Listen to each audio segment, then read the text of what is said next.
Para sa akin lang opinion ko lang naman to, di mo kailangang sumali sa mga race events para matawag na legit na runner. Kahit yung pagtakbo-takbo mo lang, pagtitraining mo lang, matatawag mo na yung sarili mong isang runner. So kung iisipin mo kasi, yung pagsali sa mga race is magastos.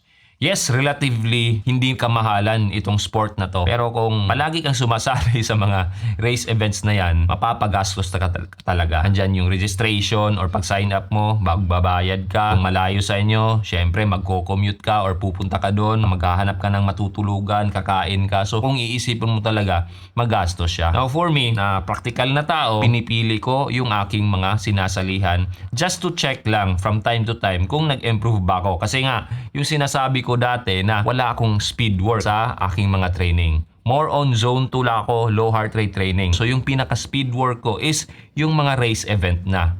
So yung sinasabi ng iba na train easy, race hard. So yun yung mantra ko. Kasi nga kung medyo matagal ka na dito sa aking platform, na-mention ko na itong tuhod ko, one, nagka-arthritis siya kasi sa maling pagkain.